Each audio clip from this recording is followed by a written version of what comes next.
Hello everyone, how are you all? I hope you're all doing very fine. Last class जो हमने अपनी start की थी उसमें हमने स्टार्ट किया था अपना topic which was forms of business organisation. ठीक है, आज की क्लास में हम अब उसी फॉर्म वाले टॉपिक से हम क्या करने वाले हैं, जो नेक्स्ट फॉर्म्स हमारी हैं वो हम कवर अप करेंगे। ठीक है, लास्ट वाली क्लास में हमने सोल प्रोप्राइटरशिप और HUF दोनों टॉपिक्स कवर कर लिए थे। आज के लिए जो हमारे टॉपिक्स रहते हैं वो है पार्टनरशिप, कोऑपरेटिव सोसाइटी और कंपनी। ठीक है, तो तीनों को हम अच्छे से एक एक करके देखेंगे। ठीक है, और उससे पहले हम जो हमने पहले किया था उसको रिवाइज करते हैं एक बार। ठीक है, सोल प्रोप्राइटरशिप में हमारे जो बिजनेस फॉर्म था उसमें एक ही पर्सन सारे बिजनेस को कंट्रोल, ऑन और मैनेज कर रहा था। ठीक है, जॉइंट HUF में फैमिली बिजनेस था, तो फैमिली में जो मेन हेड है उसको कर्ता बोलते हैं, बाकी को को पार्टनर्स बोलते हैं, और कर्ता की लाइबिलिटी अनलिमिटेड, को पार्टनर्स की लिमिटेड। ठीक है, ये दो हमने इन डीप अच्छे से पढ़ ली हैं। अब नेक्स्ट हम स्टार्ट करेंगे पार्टनरशिप से। ठीक है, तो नेक्स्ट हमारा पार्टनरशिप है, और जो गवर्न करता है इसको एक्ट वो है इंडियन पार्टनरशिप एक्ट 1932। ठीक है, ये एक्ट गवर्न करता है पार्टनरशिप को, जितनी भी रूल्स रेगुलेशंस इसको फॉलो करने हैं वो सारे इसी एक्ट के अकॉर्डिंग वो करेंगे। ठीक है, partnership is a relationship between persons who have agreed to share the profits of a business carried on by all or any of them acting for all. This is very important, carried on by all or any of them acting for all. ठीक है, दो या दो से ज़्यादा जितने भी partners एक कंपनी में हैं, पार्टनरशिप फर्म में हैं, उनके बीच के रिलेशनशिप को हम बोलते हैं पार्टनरशिप। ठीक है, उनके बीच का जो भी रिलेशनशिप है, जो भी टर्म्स एंड कंडीशंस हैं, उसको हम बोलते हैं पार्टनरशिप। और पार्टनरशिप या तो सारे मिलके कैरी कर सकते हैं, या तो फिर एक कैरी करेगा कि एक उसको सारे को कंट्रोल कर रहा है, लेकिन वो सबके लिए एक्ट करेगा। तो रिस्पॉन्सिबल तो सब होंगे, अब काम कौन करेगा वो उस पर डिपेंड करता है। ठीक है, तो सिंपल मीनिंग इसमें लिखा है partnership is a form of business organisation जिसमें दो या दो से ज़्यादा जो पर्सन्स हैं वो एग्री कर रहे हैं कि हम बिजनेस कैरी ऑन करेंगे, जिनका सेम मोटिव है। और मोटिव क्या होगा? Profit motive. ठीक है, प्रॉफिट के अलावा भी काफ़ी मोटिव्स हो सकते हैं, बट मेन और प्राइमरी जो होता है वो हमारा प्रॉफिट मोटिव होता है। और प्रॉफिट्स शेयर करने के लिए दो या दो से ज़्यादा पर्सन्स जब एग्री करते हैं अपना बिजनेस स्टार्ट करने के लिए, उसको बोलते हैं पार्टनरशिप। ठीक है, पर्सन्स को बोलते हैं पार्टनर्स और कलेक्टिवली क्या बुलाए जाते हैं? फर्म। ठीक है, तो जो पार्टनर पर्सन्स होते हैं उसको हम बोलते हैं कि वो हमारे पार्टनर्स हैं, और जो कलेक्टिवली है उसको बोलते हैं पार्टनरशिप फर्म। ठीक है, नेक्स्ट देखो असेंशियल एलिमेंट्स क्या हैं। सबसे पहला एग्रीमेंट, दोनों या दो से ज़्यादा जितने भी पार्टनर्स हैं हमारे, उनके बीच में एग्रीमेंट होना बहुत ज़रूरी है। ठीक है, partnership arises from an agreement between persons, उनके बीच का जितना भी एग्रीमेंट है जो भी, उसी के अकॉर्डिंग जो है पार्टनरशिप फॉर्म होती है।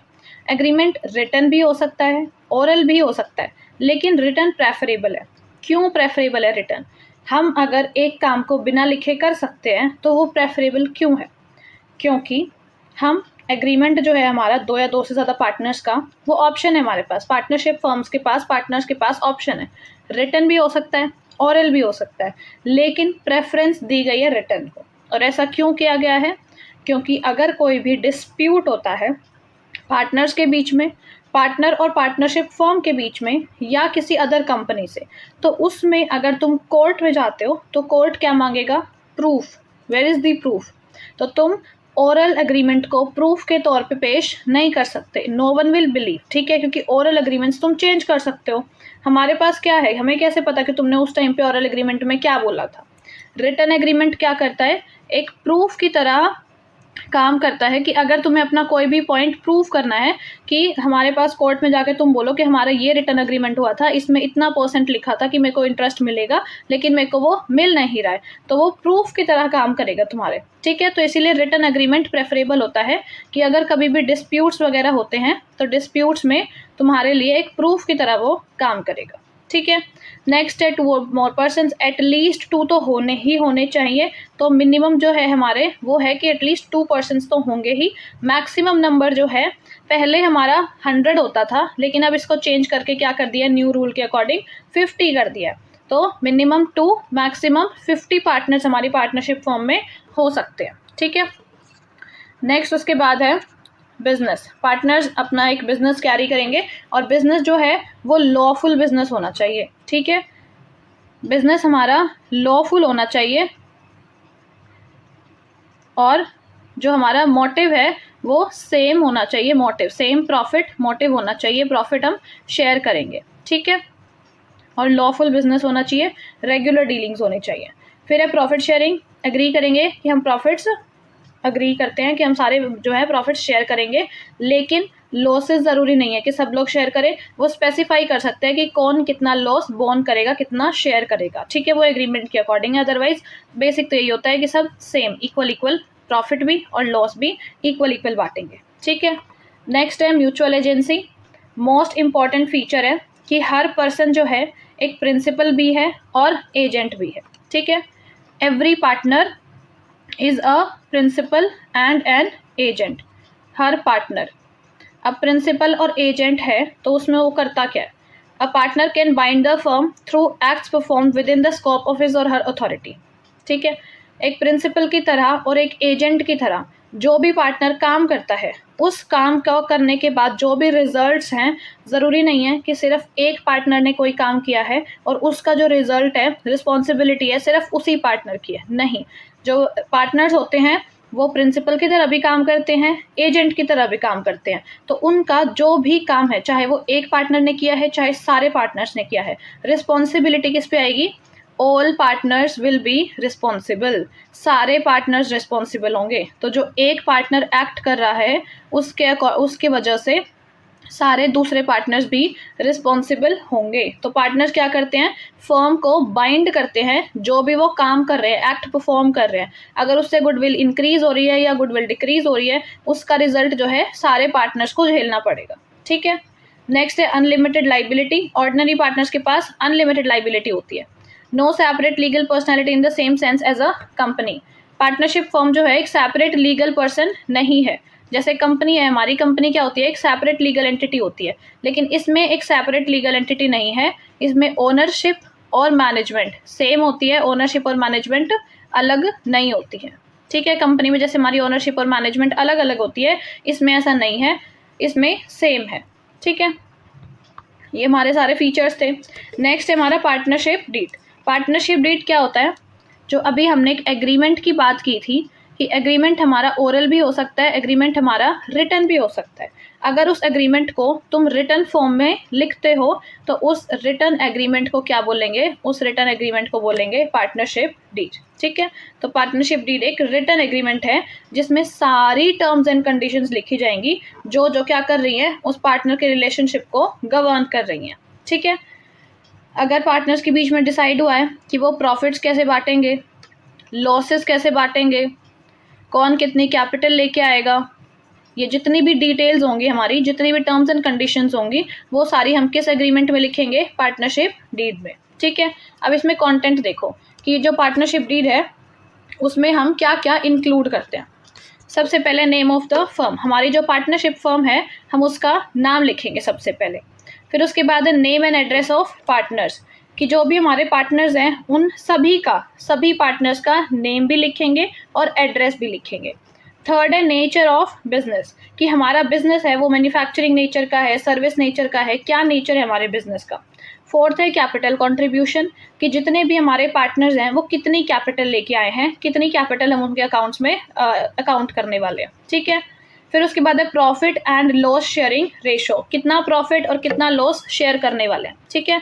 नेचर ऑफ बिजनेस है, कैपिटल कंट्रीब्यूशन है और PSR है कि कितना प्रॉफिट शेयरिंग रेशो होगी उनकी। 1:1:1 होगा, 2:1 होगा, 5:2 होगा, क्या PSR रहने वाली है वो हम पहले ही डिसाइड करके रखेंगे। इंटरेस्ट ऑन कैपिटल, जितना भी इंटरेस्ट मिलेगा, इंटरेस्ट ऑन ड्राइंग्स कितना डिडक्ट होगा, सैलरी और कमीशन, अगर कोई स्पेशल अपना मैनेजमेंट में वर्क कर रहा है, कुछ भी है पार्टनर को जिसको अलग से सैलरी या कमीशन देना है, तो वो कितना होगा, क्या राइट्स रहेंगी, क्या ड्यूटीज़ रहेंगी हर पार्टनर की, एडमिशन और रिटायरमेंट का क्या हमारे रूल्स एंड रेगुलेशंस पॉलिसीज़ रहने वाली है, डिस्प्यूट सॉल्विंग हमारा क्या सेटलमेंट रहेगा या डिसोल्यूशन का हमारा क्या प्रोसीजर रहेगा, लोन्स वगैरह अगर कोई है तो उसको कैसे करेंगे, डेथ वगैरह है तो डेथ पे हम कैसे उसको रिजॉल्व करेंगे। सारा का सारा जितनी भी टर्म्स एंड कंडीशंस इंपॉर्टेंट है हमारे लिए वो हम सारी रिटर्न एग्रीमेंट में लिखेंगे और जिसको क्या बोलेंगे, पार्टनरशिप डीड। ठीक है, यहाँ तक समझ में आया है पार्टनरशिप क्या है, उसके फीचर्स क्या हैं और उस रिटर्न एग्रीमेंट को क्या बोलते हैं, क्या लिखते हैं उसमें। ठीक है, नेक्स्ट हमारा है types of partners. Types of partners में सबसे पहले आता है एक्टिव पार्टनर और दूसरा है स्लीपिंग पार्टनर। स्लीपिंग मतलब सो रहा है, सो रहा है मतलब एक बार कैपिटल दे दिए, प्रॉफिट शेयर लेने आ जाएगा लेकिन पार्टिसिपेट नहीं करेगा। ठीक है, जैसे बच्चे क्लास में सोते रहते हैं वैसे ये वाला पार्टनर बिजनेस के टाइम पे सोता रहेगा। ठीक है, मैनेजमेंट में कोई पार्टिसिपेट नहीं करेगा, सिर्फ स्टार्टिंग में एक बार कैपिटल दे दी है, प्रॉफिट्स शेयर कर लिए हैं। ठीक है, इससे ऑपोजिट जो हमारा ये एक्टिव पार्टनर है, जो इंटेलिजेंट बच्चा होता है, वो क्या करता है, डे टू डे मैनेजमेंट में पार्टिसिपेट करेगा। बिल्कुल देखेगा कि मैंने अगर कैपिटल लगाई है, पैसे दिए हैं, तो उसका कैसे यूटिलाइज हो रहा है, उसको हम कैसे और यूटिलाइज कर सकते हैं। तो डे टू डे मैनेजमेंट में जो भी काम हो रहे हैं, जो भी डिसीजंस लिए जा रहे हैं और उस कैपिटल को हम कैसे यूज़ कर रहे हैं, बेस्ट मैक्सिमम यूज़ कैसे कर सकते हैं, वो सारा उसमें सारा पार्टिसिपेशन लेगा एक्टिव पार्टनर। ठीक है, तो एक कैपिटल भी लगा रहा है, प्रॉफिट एंड लॉस भी शेयर करेगा और डे टू डे मैनेजमेंट में भी पार्टिसिपेट करेगा। On the other hand sleeping या डोरमेंट पार्टनर क्या है, कैपिटल कंट्रीब्यूट कर दी, प्रॉफिट शेयर हो गया है, पार्टिसिपेट नहीं करता है। ठीक है, फिर उसके बाद है नॉमिनल पार्टनर। नॉमिनल पार्टनर क्या है, अपना नाम देता है, lends his her name to the firm, लेकिन उसके पास कोई रियल फाइनेंशियल इंटरेस्ट नहीं होता है बिजनेस में, अपना बस नाम दे दिया। जैसे हम कोई भी हमारी फर्म है, हम किसी से एडवर्टाइज करा रहे हैं तो वो क्या कर रहे हैं, एक तरीके से हमारी ब्रांडिंग कर रहा है। तो अगर ऐसे ही कोई पार्टनर है जो सिर्फ अपना नाम यूज करने को दे रहा है फर्म को, कि उसके नाम की जो गुडविल है, जो अच्छी इमेज है, उससे हमारे सेल्स जो है वो इंक्रीज हो जाए। ठीक है, बंदे आए और क्या करें, उसको बाय करें। तो उसमें नॉमिनल पार्टनर क्या कर रहा है, अपना नाम फर्म को दे रहा है कि मेरा नाम यूज करके, मेरी गुडविल यूज करके आप अपने सेल्स इंक्रीज कर सकते हो, लेकिन उसका कोई रियल फाइनेंशियल इंटरेस्ट बिजनेस में नहीं है। ठीक है, फिर उसके बाद है पार्टनर बाय एस्टॉपल और partner by holding out. Estoppel में क्या है, a person may become liable as a person when through words or conducts, या तो अपने शब्दों से या अपनी हरकतों से, कंडक्ट से, जैसे वो बिहेव कर रहा है, he or she represents himself or herself as a partner and third party relies on that presentation. मान लो कोई पार्टनर है नहीं किसी फर्म का, लेकिन वो अपने वर्ड्स और अपने बिहेवियर, अपने कंडक्ट से ऐसा दिखा रहा है कि हाँ मैं भी इसी कंपनी का पार्टनर हूँ, और उस स्टेटमेंट पे, उस जो रिप्रेजेंटेशन वो कर रहा है, उसके बेसिस पे अगर कोई थर्ड पार्टी उस रिप्रेजेंटेशन पे रिलाई करके वहाँ कोई इन्वेस्टमेंट कर रही है या कोई परचेज कर रही है, तो उसके लिए लाइबल कौन होगा, लाइबल कौन होगा, वो जो पार्टनर है, जो अपने वर्ड्स और एक्शन से ये दिखा रहा है कि मैं पार्टनर हूँ। ठीक है, एक्चुअल में वो पार्टनर है नहीं, वो सिर्फ ऐसा शो कर रहा है कि yes I am the partner of the firm and you should by this. ठीक है, तो वो थर्ड पार्टी को एक रिप्रेजेंटेशन, फॉल्स रिप्रेजेंटेशन दे रहा है, तो लाइबल कौन होगा, वो पार्टनर ही लाइबल होगा। ठीक है, then we have partner by holding out, जिसको पता है कि वो रिप्रेजेंट किया जा रहा है एज अ पार्टनर। इसमें फॉल्स रिप्रेजेंटेशन कौन कर रहा है, इसमें फॉल्स रिप्रेजेंटेशन पार्टनरशिप फर्म कर रही है, बता रही है कि हाँ ये वाला जो इंसान है ये हमारा एक पार्टनर है। ठीक है, लेकिन नोइंगली उसको पता है, उस पार्टनर, उस इंसान को भी, कि ये मेरे को एज अ पार्टनर रिप्रेजेंट कर रहे हैं, लेकिन वो जानबूझ के अलाउ करता है कि हाँ ठीक है करने दो, मना नहीं करता है, अपने आप को होल्ड आउट नहीं करता है, ये नहीं बताता कि जो पार्टनरशिप फर्म है वो फॉल्स रिप्रेजेंटेशन कर रही है।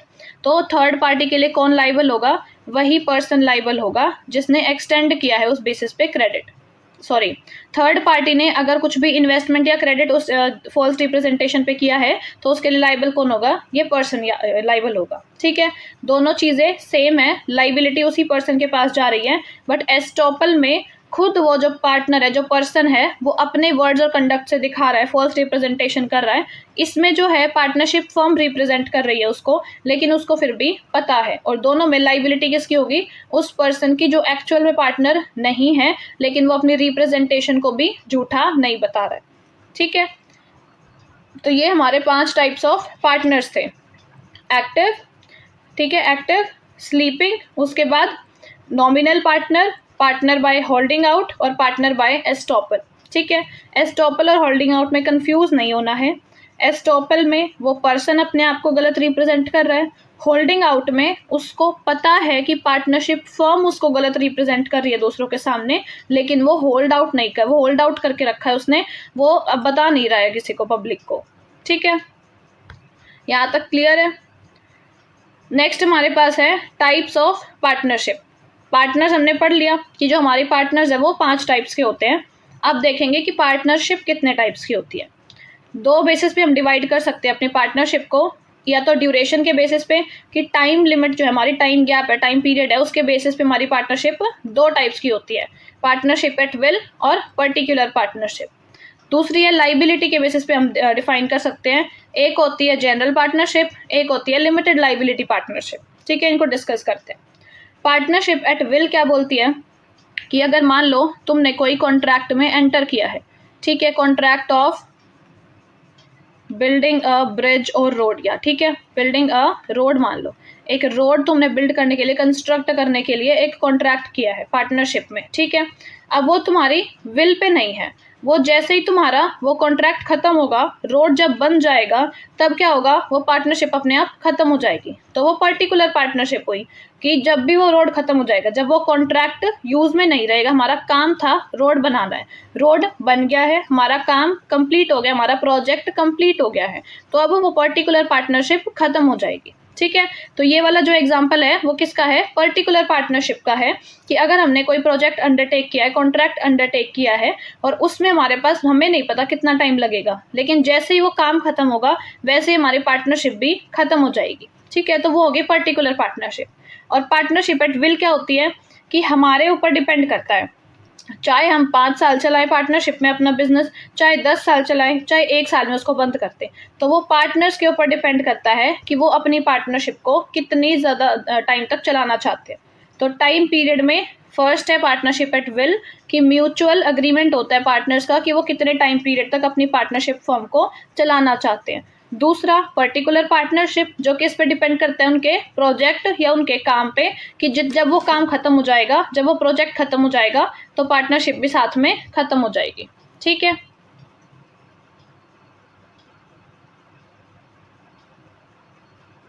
तो इसमें क्या लिखेंगे हम, ये है at will of partners, partners के ऊपर डिपेंड करता है कि वो कितने टाइम पीरियड तक उस पार्टनरशिप को कंटिन्यू करना चाहते हैं।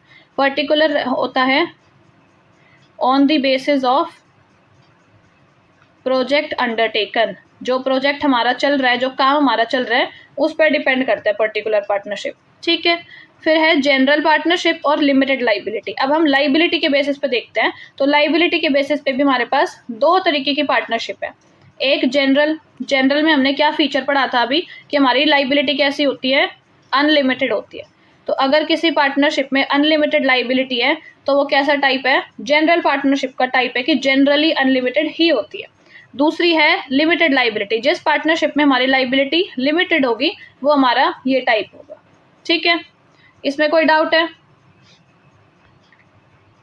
उसके बाद आते हैं एडवांटेजेस और डिसएडवांटेजेस पे। ठीक है, एडवांटेजेस क्या फ़ायदे अगर पार्टनरशिप को चूज़ करते हैं, तो डिसएडवांटेजेस क्या क्या हमें खामियां भुगतनी पड़ेंगी।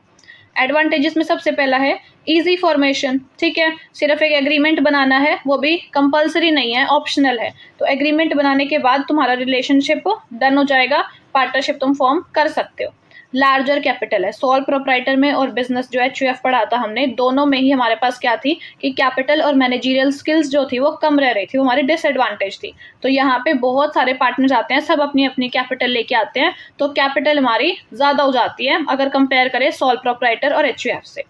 फिर है division of work, different partners can specialise in different areas. वही मैनेजरियल एक्सपर्टीज जो हमारा होता है वो भी, और जो हमारा वर्क है वो भी अच्छे से डिवाइड हो जाता है, क्योंकि बहुत सारे पार्टनर्स हैं, किसी को कुछ अच्छा आता है, किसी को कुछ अच्छा आता है, अलग अलग डिफरेंट एरियाज में वो स्पेशलाइज कर रहे हैं। मान लो किसी को मार्केटिंग का ज़्यादा नॉलेज है, किसी को फाइनेंस का ज़्यादा नॉलेज है, किसी को HR का, तो वो अलग अलग चीज़ में स्पेशलाइजेशन है। तो अगर वो पार्टिसिपेट करें तो एक मिल के जो है पूरी बिजनेस फर्म को बहुत एफिशिएंटली हैंडल कर सकते हैं।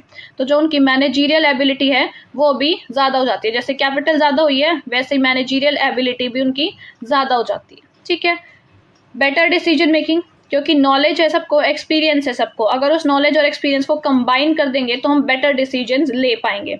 रिस्क शेयर होता है। सोल प्रोप्राइटर में और एचयूएफ में क्या था, सोल प्रोप्राइटर में सिर्फ एक ही पर्सन सारा रिस्क शेयर कर रहा था, ठीक है।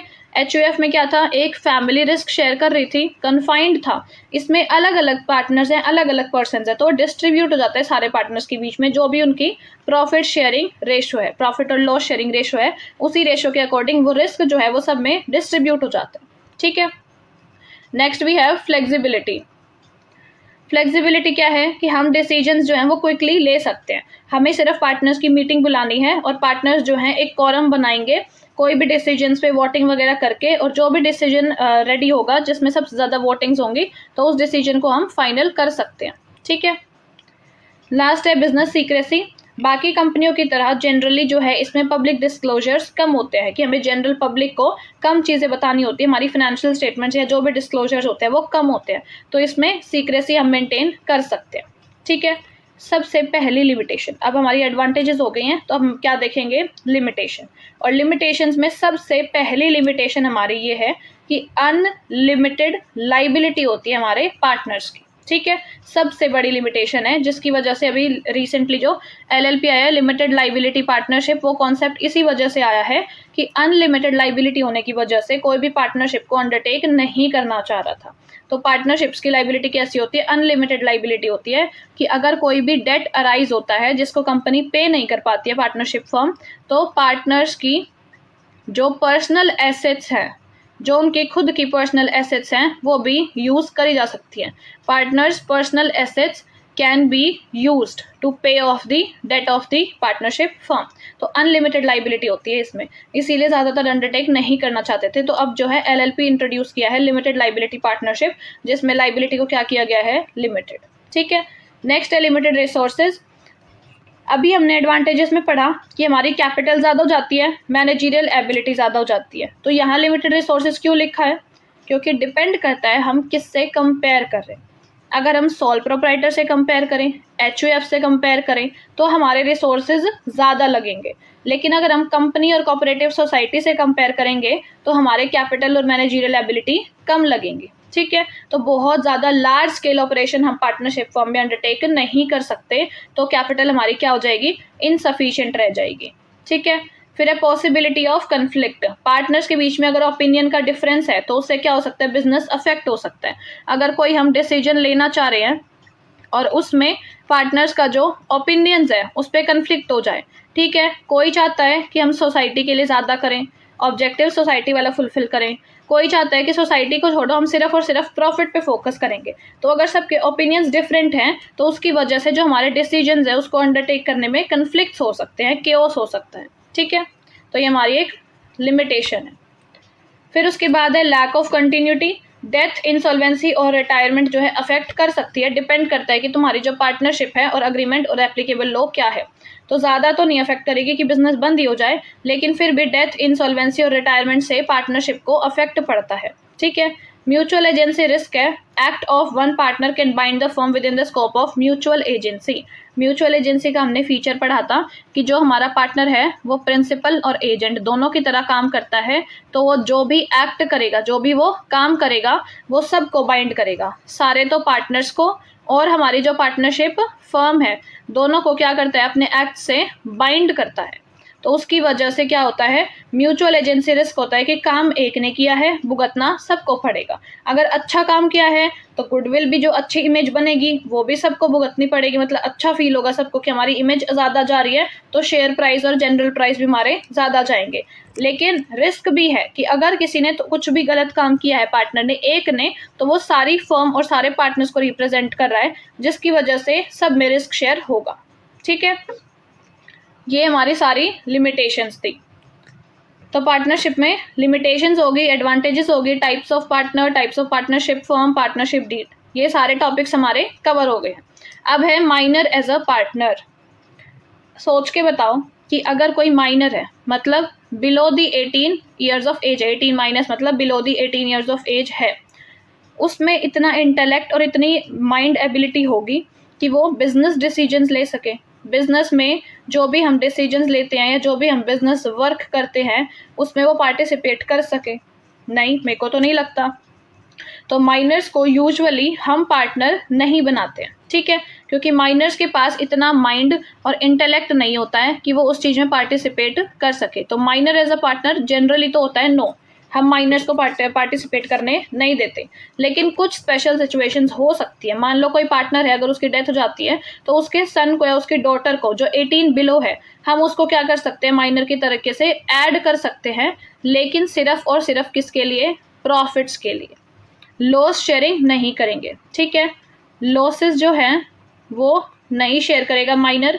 क्या करेगा, अगर पार्टिसिपेट भी कर रहा है तो सिर्फ और सिर्फ प्रॉफिट लेके जाएगा, लॉसेस बिल्कुल नहीं लेके जाएगा, ठीक है। तो अगर हम माइनर को ऐड कर रहे हैं कुछ भी स्पेशल सिचुएशन में जिसके सारे पार्टनर्स की म्यूचुअल अग्रीमेंट है जो, तो उसमें वो सिर्फ प्रॉफिट शेयर करेगा, लॉसेस शेयर नहीं करेगा, ठीक है। देखो एक बार इसको,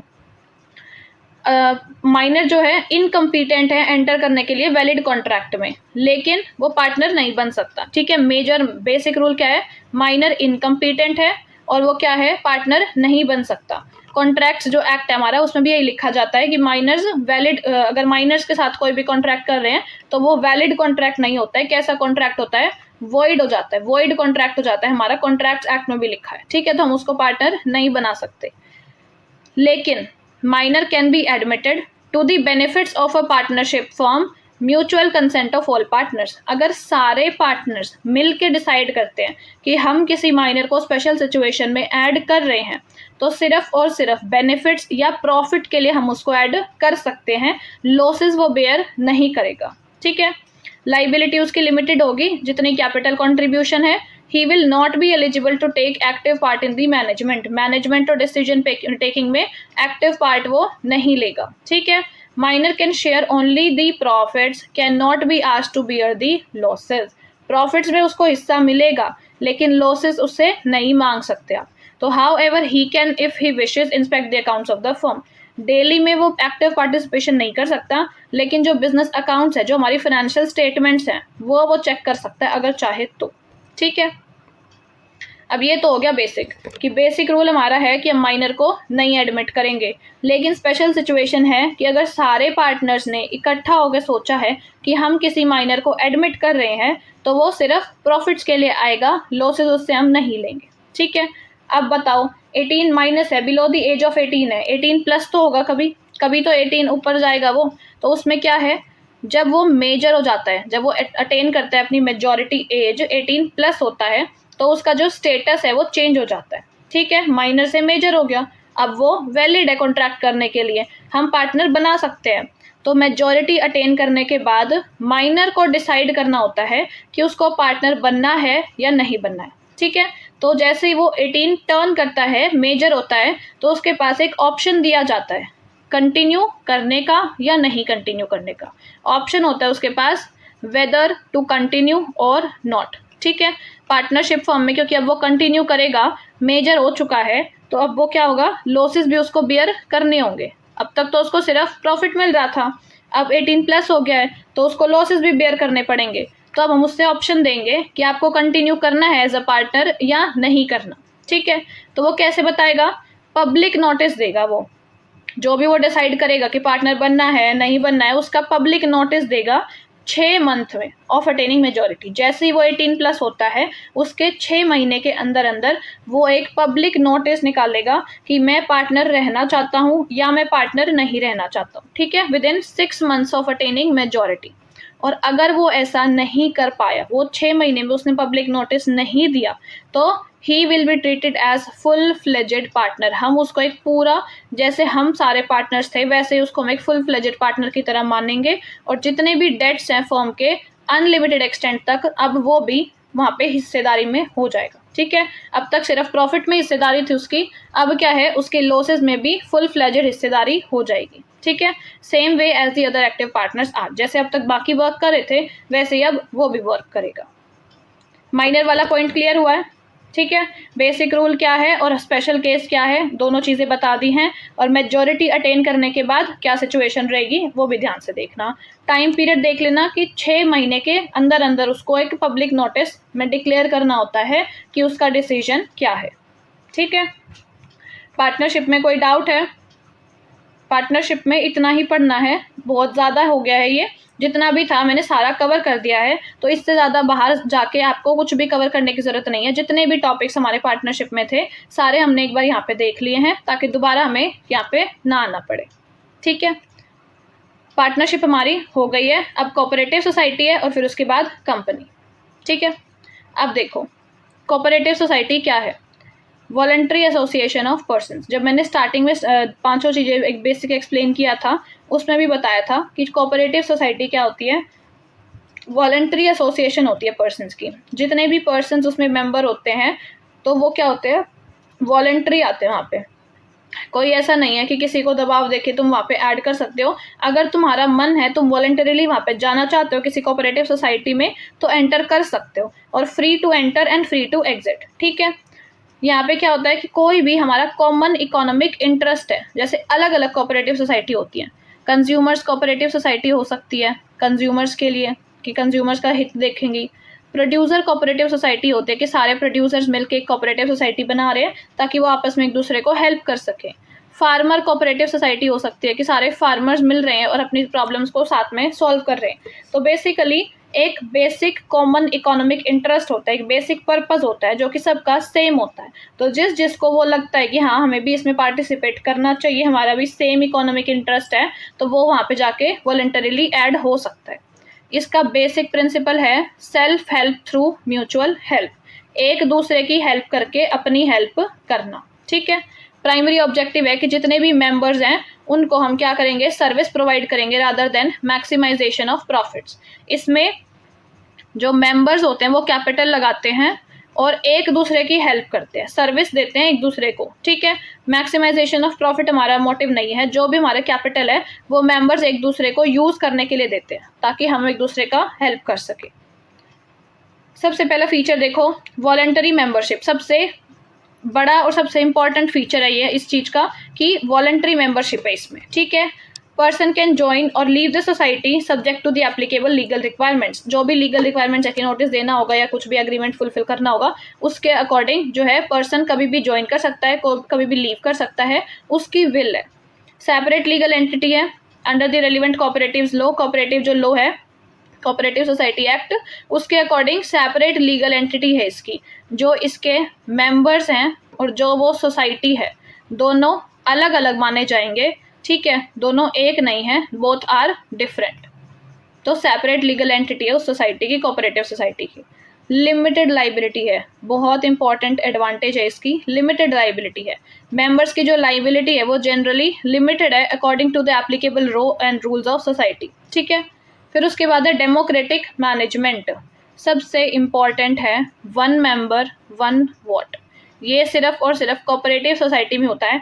पार्टनरशिप में भी तुम डिसाइड करते हो क्या पी, सारे कंपनी में भी ऐसा नहीं होता। यहाँ पे होता है कि एक मेंबर की एक ही वोट होगी, चाहे उसने कितनी ही कैपिटल इंट्रोड्यूस कर रखी हो, यहाँ पे लगा रखी हो, चाहे बहुत ह्यूज अमाउंट ऑफ कैपिटल हो चाहे स्मॉल अमाउंट ऑफ कैपिटल हो। One member one vote. ठीक है, वोटिंग पावर जो है basically amount of capital contributed पे नहीं देखा जाता है। ठीक है, फिर उसके बाद है सर्विस मोटिव है, प्रॉफिट मोटिव नहीं है, सर्विस मोटिव है, मेंबर्स को सर्व करना है, प्रॉफिट मैक्सिमाइज नहीं करना।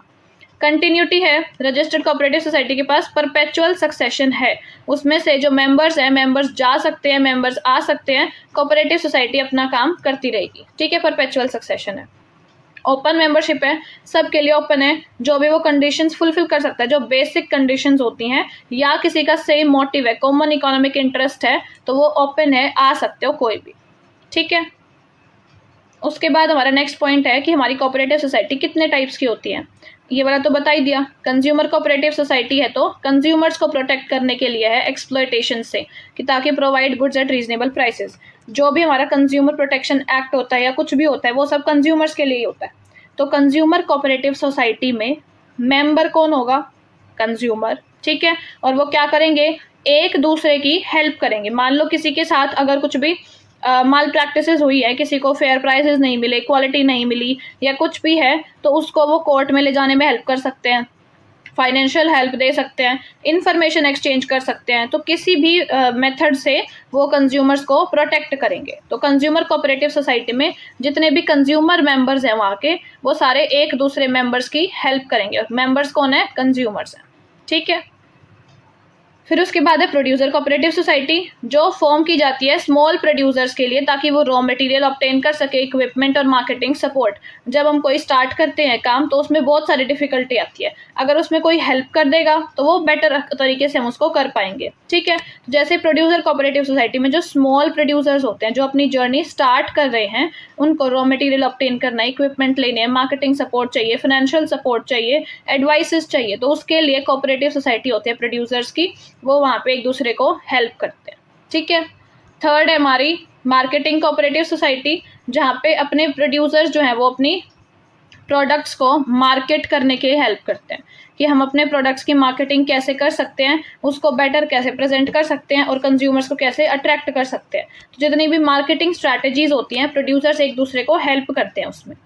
फिर है credit cooperative society. Credit cooperative society क्या है, लोन और क्रेडिट फैसिलिटी देती है मेंबर्स को। इसमें मेनली फाइनेंशियल हेल्प मिलती है। ठीक है, जितने भी मेंबर्स हैं वो अपने कैपिटल लेके आते हैं और उसमें एक दूसरे की हेल्प करते हैं लोन्स देके और क्रेडिट पे पैसा देके। ठीक है। हाउसिंग कोऑपरेटिव सोसाइटी है, अगर किसी को घर खरीदना है, कोई रेजिडेंशियल फैसिलिटी आपको ऑब्टेन करनी है तो उसमें मेंबर्स हेल्प करते हैं। ठीक है। लास्ट है हमारी फार्मर या एग्रीकल्चरल कोऑपरेटिव सोसाइटी कि फार्मर्स हैं इसमें मेंबर्स और फार्मर्स ही हेल्प करते हैं एक दूसरे को। अगर कोई इनपुट है, फर्टिलाइजर है वो चाहिए, क्रेडिट पे पैसा चाहिए, टेक्नोलॉजी अगर कोई चाहिए या मार्केटिंग फैसिलिटी चाहिए, अपने जो तुमने गुड्स बनाए हैं फार्मर वाले, जो रॉ मटेरियल्स हैं अगर वो सेल आउट करने हैं, तो जितने भी हमारे फार्मर्स के काम होते हैं वो सारों में फार्मर्स एक दूसरे को हेल्प करते हैं फार्मर और एग्रीकल्चर कोऑपरेटिव सोसाइटी में। ठीक है, तो ये 6 तरीके की हमारी कोऑपरेटिव सोसाइटी थी। एडवांटेजेस देखो, इजी फॉर्मेशन। ठीक है, इजी फॉर्मेशन है, डेमोक्रेटिक मैनेजमेंट है, 1 वोट है, 1 मेंबर है। ठीक है, एक मेंबर की एक ही वोट है तो डेमोक्रेटिक है, इसमें कोई अथॉरिटेटिव नहीं है। लिमिटेड लाइबिलिटी होती है, स्टेबल एग्जिस्टेंस है, मेंबर्स में कम, मेंबर्स में को कोऑपरेटिव सोसाइटी ऐसे ही चलती रहेगी और ओपन है सभी के लिए। प्रोटेक्शन फ्रॉम एक्सप्लॉयटेशन, मेन है कि जो भी हमारे साथ एक्सप्लॉयटेशन हो रही है उससे प्रोटेक्शन के लिए फार्मर्स को प्रोटेक्ट करे, कंज्यूमर्स को करे या प्रोड्यूसर्स को करे, किसी भी ग्रुप को हम प्रोटेक्ट कर रहे हैं, लेकिन एक्सप्लॉयटेशन से प्रोटेक्ट करने के लिए और फाइनेंस प्रोवाइड करने के लिए हम ये स्टार्ट करते हैं। सर्विस मोटिव होता है, इसमें हमारा प्रॉफिट मोटिव ज़्यादातर नहीं होता है, सर्विस मोटिव होता है। और इकोनॉमीज ऑफ स्केल होती है कि एक बंदा अगर कोई काम करेगा, रादर अगर 10 बंदे वो सेम काम कर रहे हैं तो वो उससे एफिशिएंसी ज़्यादा कर पाएंगे, तो इकोनॉमीज ऑफ स्केल प्राप्त होता है। ठीक है, अचीव होता है। नेक्स्ट हमारी लिमिटेशंस है। लिमिटेशंस में क्या है, लिमिटेड कैपिटल है। ठीक है, अगर फार्मर्स हैं, सारे के सारे ज़रूरी तो नहीं है सारे रिच फार्मर्स होंगे, तो जो कैपिटल लेके आएंगे वो अपनी अलग अलग लेके आएंगे, तो कैपिटल डिपेंड करती है कि कितना मेंबर कितना कंट्रीब्यूट कर रहा है। ठीक है, तो कैपिटल का हमारे पास ज़्यादा नहीं होता है, लिमिटेड कैपिटल होती है। फिर मैनेजमेंट प्रॉब्लम्स हैं, प्रोफेशनल मैनेजमेंट जो है वो कभी कभार इनएडिक्वेट हो जाती है क्योंकि सब वहाँ पे हेल्प लेने आए हैं कि हमारी हेल्प करो। ठीक है, उनमें से ज़रूरी नहीं है कि सबको नॉलेज हो। कंज्यूमर प्रोटेक्टिव सोसाइटी है मान लो, ठीक है, उसमें दिक्कत तो बहुत सारी हो सकती है सबको, लेकिन ज़रूरी नहीं है कि क्या हमें स्टेप्स लेने चाहिए, क्या प्रोसीजर है, कहाँ जाना चाहिए, किससे हेल्प लेनी चाहिए, वो ज़रूरी नहीं है कि सबको पता हो। तो प्रोफेशनल मैनेजमेंट जो है वो इनएडिक्वेट रहती है। फिर है lack of management. Profit distribution जो है हमारा प्राइमरी ऑब्जेक्टिव नहीं है, क्या है, सर्विस मोटिव है। तो मेंबर जो हैं वो वीकर फाइनेंशियल इंसेंटिव्स, उनको पैसा नहीं मिलता है तो क्या होता है, उनका इंसेंटिव्स जो है, मोटिवेशन जो है वो थोड़ा सा कम हो जाता है। ठीक है, क्योंकि हमारे पास यहाँ पे प्रॉफिट मोटिव नहीं है, सर्विस मोटिव है। फिर उसके बाद है गवर्नमेंट रेगुलेशन। इसमें जो है रेगुलेटरी और लीगल रिक्वायरमेंट्स बहुत ज़्यादा होती हैं कोऑपरेटिव्स में, तो गवर्नमेंट रेगुलेशंस बहुत ज़्यादा होती है। उसके बाद है इंटरनल कन्फ्लिक्ट्स। इंटरनल कन्फ्लिक्ट्स क्यों हैं, क्योंकि जितने भी यहाँ पे मेंबर्स होंगे उनके ओपिनियंस अलग अलग हो सकते हैं, अलग अलग डिसीजंस के लिए वो ओपिनियंस दे सकते हैं, तो उसमें अफेक्ट करेगा डिसीजन मेकिंग को और केओस जो है वो कोज कर सकता है। ठीक है, क्या हो सकता है, केओस हो सकता है इस वजह से कि अपने अलग अलग ओपिनियंस दे रहे हैं, तो उस वजह से कन्फ्लिक्ट्स हो सकते हैं। ठीक है, इतना क्लियर है सबको। पार्टनरशिप के सारे पॉइंट्स हमने डिस्कस कर लिए हैं, पार्टनरशिप डन है। कोऑपरेटिव सोसाइटी के सारे पॉइंट्स हमने डिस्कस कर लिए हैं, कोऑपरेटिव सोसाइटी क्लियर है। ठीक है, 4 फॉर्म्स हमारी अब तक कंप्लीट हो चुकी हैं। लास्ट फॉर्म है हमारी कंपनी ऑर्गेनाइजेशन। ठीक है, और कंपनी ऑर्गेनाइजेशन हमारी सबसे ज़्यादा इम्पॉर्टेंट और सबसे ज़्यादा वास्ट है। ठीक है, जो हमने अब तक पढ़ी थी उसमें सिर्फ एडवांटेजेस, डिसएडवांटेजेस, ये थोड़ा बहुत टाइप्स पढ़े हैं, बट कंपनी में हमने जो प्रोसीजर पढ़ना है वो बहुत वास्ट है और ये बहुत इंपॉर्टेंट है पेपर पॉइंट ऑफ व्यू से भी। ठीक है, तो स्टार्ट करते हैं अपनी कंपनी को। Company is an incorporated association formed under company law and having a separate legal entity from its members. सबसे मेन इंपॉर्टेंट पॉइंट है इसमें कि एक तो इसकी सेपरेट लीगल एंटिटी है, इसको हम क्या बोल सकते हैं, आर्टिफिशियल पर्सन बोलते हैं हम इसको। ठीक है, artificial person, company is an artificial person. एक नेचुरल पर्सन तो हो नहीं सकती, नेचुरल पर्सन कौन है, हम और आप। ठीक है, तो कंपनी क्या है, आर्टिफिशियल पर्सन है। कंपनीज एक्ट 2013 के अकॉर्डिंग इसको एस्टेब्लिश किया गया है, इनकॉर्पोरेट किया गया है, ताकि ये एक आर्टिफिशियल पर्सन की तरह वर्क कर सके। एक सेपरेट लीगल पर्सनैलिटी है जिसकी परपेचुअल सक्सेशन है। परपेचुअल सक्सेशन सबसे पहले क्या होता है कि इसकी जो लाइफ है वो काफ़ी लंबी है। कंपनी में मेंबर्स में कम but members may go, but the company will go on for ever. Company चलती रहेगी, पार्टनर्स आ सकते हैं, पार्टनर्स जा सकते हैं, मेंबर्स इसके, कंपनी की लाइफ लॉन्ग चलती रहेगी। ठीक है, कंपनी की जो लाइफ है वो इसके मेंबर्स पे डिपेंड नहीं करती है। सेपरेट लीगल एंटिटी क्या है कि जो इसके ओनर्स हैं और जो कंपनी है, ओनर्स एंड कंपनी डिफरेंट है। ओनर्स इसके शेयर होल्डर्स हैं, कंपनी जो डिसाइड करेगी वो अलग है, और इसकी तो मैनेजमेंट भी अलग होती है। तीनों ही क्या है, डिफरेंट है इसमें। ठीक है, आर्टिफिशियल पर्सन कैसे है कि जैसे हमारे पास राइट्स हैं वैसे ही कंपनी के पास भी राइट्स हैं स्यू करने के। ठीक है, और इसको भी कोई सू कर सकता है, मतलब इस पर केस फाइल कर सकते हैं। और क्या कर सकती है, एंटर इनटू कॉन्ट्रैक्ट्स। अगर कोई भी कॉन्ट्रैक्ट करने हैं तो कॉन्ट्रैक्ट्स में एंटर कर सकती है हमारी जो कंपनी है। ठीक है, और अकाउंट्स ओपन कर सकती है, ओपन एनी अकाउंट, जो बैंक अकाउंट वगैरह अपने नाम पे अकाउंट ओपन कर सकती है, परचेज कर सकती है लैंड वगैरह। तो ये सब जो फंक्शंस है हमारे, वो जो नेचुरल पर्सन करता है वैसे ही कंपनी भी अपने नाम पे, जो भी नाम इसने डिसाइड किया है, कंपनी अपने नाम पे केस फाइल कर सकती है किसी के अगेंस्ट। इसके कंपनी के अगेंस्ट कोई केस फाइल कर सकता है। कॉन्ट्रैक्ट में एंटर हो सकती है, कोई भी पार्टनरशिप का कोई भी एग्रीमेंट है, हमारा कॉन्ट्रैक्ट है किसी भी थर्ड पार्टी के साथ, तो कंपनी अपने बिहाफ पे उसमें एंटर करेगी। कोई भी अकाउंट ओपन कर सकती है और कोई भी लैंड वगैरह परचेज कर सकती है। ठीक है, तो ये इसके पास राइट्स हैं जो कि एक नेचुरल पर्सन के पास होते हैं, इसीलिए हम इसको क्या बोलते हैं, एक आर्टिफिशियल पर्सन बोलते हैं। ठीक है, ये 3 टर्मिनोलॉजी समझ में आई है इसके अकॉर्डिंग। ठीक है, तो अब देखते हैं फीचर्स में इसके अलावा क्या क्या फीचर्स गिवन है। सबसे पहले तो सेम है, सेपरेट लीगल एंटिटी है, इसके मेंबर्स से अलग इसकी एक लीगल पर्सनैलिटी है। Company property belongs to the company and not directly to individual shareholders. Shareholders हमारे क्या होते हैं, ओनर्स होते हैं कंपनी के। और जो भी कंपनी की प्रॉपर्टी है, जो कंपनी के नाम पे उसने लैंड परचेज की है, मशीनरी परचेज की है, या कोई भी उसके पैसे हैं, तो वो कंपनी की प्रॉपर्टी है, ओनर्स की नहीं है डायरेक्टली। ठीक है, ओनर्स को क्या मिलता है, सिर्फ डिविडेंड और जो कैपिटल उन्होंने कंट्रीब्यूट की है, डिविडेंड और कैपिटल मिलता है। जो कंपनी की प्रॉपर्टी है वो कंपनी की ही होगी, तो इसीलिए बोला गया है कि उसकी जो पर्सनैलिटी है, आइडेंटिटी है, वो अलग है उसके मेंबर्स से। ठीक है, फिर उसके बाद लिमिटेड लाइबिलिटी है। सबसे मेजर एडवांटेज है कि जो लिमिटेड है liability, limited by shares. Shareholder की लाइबिलिटी लिमिटेड होती है to the unpaid amount of their shares. जो भी शेयर की हमारी फेस वैल्यू है, जो भी हमारी शेयर्स की फेस वैल्यू है, उसमें से जो उसका अनपेड अमाउंट है, ठीक है, जितना भी उसने पैसा नहीं दिया है, मान लो 100 हमारी फेस वैल्यू है और उसमें से कंपनी ने 80 कॉल्ड अप किया है। ठीक है, तो 20 उसका क्या है, 20 उसका अनपेड अमाउंट है, तो उसकी लाइबिलिटी 20 तक ही लिमिटेड होगी। जितने भी शेयर्स उसने परचेज किए हैं इनटू 20, उसकी लाइबिलिटी वहीं तक लिमिटेड है उस शेयर्स में। उसके अलावा कंपनी उससे मांग नहीं सकती अगर कोई भी डेट होता है तो। ठीक है, फिर उसके बाद है परपेचुअल सक्सेशन। परपेचुअल सक्सेशन मतलब उसकी लाइफ चलती रहेगी, कंपनी कंटिन्यूज टू एग्जिस्ट। अगर शेयर होल्डर्स या डायरेक्टर्स डाई, मर जाते हैं, रिटायर हो जाते हैं या चेंज हो जाता है, एनी ऑफ द सिचुएशंस में कंपनी जो है वो चलती रहेगी, एग्जिस्ट करेगी। ठीक है, ये रहा आर्टिफिशियल लीगल पर्सन। कंपनी जो है एक लॉ के द्वारा हमने क्रिएट की है। ठीक है, and acts through human beings. Human beings ने, डायरेक्टर है, ऑफिसर है, ओनरशिप्स है, ओनर्स है जितने भी, उन्होंने क्या किया है, लॉ के द्वारा कंपनी को क्रिएट किया है। ठीक है, तो उसको सारे राइट्स मिलते हैं एक नेचुरल पर्सन की तरह। लेकिन वो नेचुरल पर्सन तो है नहीं, तो उसको हम क्या बोलेंगे? आर्टिफिशियल लीगल पर्सन बोलेंगे। ठीक है। उसके बाद है transferability of shares. Very important topic है। जब हम इसमें देखेंगे कि हमारे टाइप्स ऑफ कंपनीज कितने होते हैं, तो उसमें इसको डिटेल में पढ़ेंगे। बट बेसिक देखो कि हमारी एक होती है पब्लिक कंपनी, एक होती है प्राइवेट कंपनी।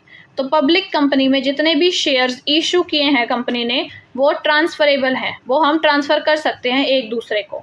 लेकिन प्राइवेट कंपनी में रिस्ट्रिक्शंस होती हैं कि हम ट्रांसफ़र नहीं कर सकते। ठीक है। पब्लिक कंपनी में शेयर्स ट्रांसफ़र हो सकते हैं, प्राइवेट कंपनी में शेयर्स ट्रांसफ़र नहीं हो सकते। ठीक है। और पब्लिक और प्राइवेट कंपनी होती क्या है, ये हम डिटेल में आगे पढ़ेंगे। ठीक है। कॉमन कैपिटल, कैपिटल जो है वो हम कैसे रेज करते हैं? Contribution through members and share holders. क्या बोला है कि जो हमारी कैपिटल है वो कंट्रीब्यूशन है मेंबर्स और शेयर होल्डर्स का। ठीक है। जो भी हमारी कंपनी में मेंबर्स हैं, जो भी हमारे शेयर होल्डर्स है, चाहे वो इक्विटी हैं चाहे वो प्रेफरेंस है, ठीक है, वो जितनी भी कैपिटल लेके आते हैं, वो सारी कैपिटल को अक्यूमुलेट करके कंपनी की कॉमन कैपिटल बनती है। ठीक है। सब अपने अपने अकॉर्डिंग अलग अलग कैपिटल लेके आएंगे, रेज करेंगे, इशू करेंगे, तो वो जब हम साथ में कंबाइन करेंगे तो वो किसकी कैपिटल होगी? कंपनी की। ठीक है। लास्ट पॉइंट है separation of ownership and management, जो मैंने अभी पहले ही बताया था कि इसमें ओनरशिप भी और मैनेजमेंट भी अलग अलग होती है। ओनर्स कौन होते हैं? शेयर होल्डर्स होते हैं। जो हमारे इक्विटी और प्रेफरेंस शेयर होल्डर्स हैं वो हमारे क्या हैं? ओनर्स हैं। ठीक है। ओनरशिप किसकी है? शेयर होल्डर्स की है। और मैनेजमेंट कौन है? जो डायरेक्टर्स है, बोर्ड ऑफ डायरेक्टर्स और जो प्रोफेशनल है वो इसको मैनेज करती है कंपनी के अफेयर्स को। इसकी वजह से कभी कभार क्या हो जाता है? कन्फ्लिक्ट्स भी हो जाता है डिसीजन मेकिंग में, कि मैनेजमेंट कुछ और डिसीजन लेना चाहती है, शेयर होल्डर्स कुछ और डिसीजन लेना चाहते हैं। क्योंकि शेयर होल्डर्स को क्या है? अपना डिविडेंड्स दिखता है कि भाई हमें डिविडेंड्स दो, चाहे स्टेबल डिविडेंड दो, बेटर डिविडेंड दो, तो प्रॉफिट को डिस्ट्रीब्यूट करो हमारे डिविडेंड्स को पे करने में। और मैनेजमेंट को क्या हो सकता है कि हम प्रॉफिट्स को क्या करेंगे? रिटेन करेंगे, सेव करेंगे, ताकि फ्यूचर में हम उसको यूज़ कर सके। तो इस बेसिस पे कभी कभार हमारी कन्फ्लिक्ट्स हो सकती है मैनेजमेंट और ओनरशिप के बीच में। तो ये थोड़ा सा डिसएडवांटेज भी है, एडवांटेज भी है, कि इस जो कंपनी फॉर्म है इसमें सेपरेट है हमारी ओनरशिप और मैनेजमेंट। ठीक है। फीचर समझ में आया सबको सारे कंपनी के? तो हमने 4 फॉर्म्स कर लिए, कंपनी का इंट्रोडक्शन कर लिया है। उसके बाद भी कंपनी का काफ़ी टाइप्स रहते हैं हमारे, फॉर्मेशन का डॉक्यूमेंट्स है, फॉर्मेशन का प्रोसेस है वो रहता है, और लास्ट में चॉइस रहती है कि अगर हमारे पास चॉइस होगी अलग अलग बेसिस पे तो हम कौन सी फॉर्म ऑफ कंपनी ऑर्गेनाइजेशन को चूज करेंगे, बिजनेस ऑर्गेनाइजेशन को। ठीक है। तो ये जो 3-4 टॉपिक्स हमारे छोटे छोटे से रह गए हैं वो हम अपनी नेक्स्ट वीडियो में कवर अप करेंगे। तब तक इसको और प्रीवियस जो हमारी वीडियो थी दोनों को रिवाइज करके आएंगे, ताकि जब जैसे हम वो 3-4 टॉपिक कवर अप करेंगे तो हम एक क्वेश्चन सेशन लगाएंगे, और उस क्वेश्चन सेशन में हम डिसाइड करेंगे कि हमारी जो इतनी मेहनत है वो रंग ला रही है या नहीं, कितने क्वेश्चन हमसे बन पा रहे। ठीक है। So that's all from my side for today. इस वीडियो में हम इतना ही कवर करेंगे। नेक्स्ट वीडियो में हम इस टॉपिक को ख़त्म कर देंगे। जो हमारा ये टॉपिक है फॉर्म्स ऑफ बिजनेस ऑर्गेनाइजेशन, ये हमारा नेक्स्ट वीडियो में ख़त्म हो जाएगा विद क्वेश्चन आंसर्स। ठीक है। और प्रीवियस ईयर में जितने भी हमारे क्वेश्चंस हैं वो सारे हम प्रैक्टिस करेंगे, ताकि आप डिसाइड कर सको कि कितने लेवल के क्वेश्चंस जो है हमसे टॉपिक्स में से पूछे जाते हैं। ठीक है। तो यहाँ तक आप सब भी पढ़ के आएंगे, और लास्ट में अपना ख़त्म करके ये टॉपिक क्वेश्चंस की प्रैक्टिस करेंगे। ठीक है। So thank you everyone and have a nice day. Teaching goals को अभी सब्सक्राइब करें और पूरा कोर्स पाने के लिए हमारा ऐप डाउनलोड करें। आपकी सफलता हमारा लक्ष्य।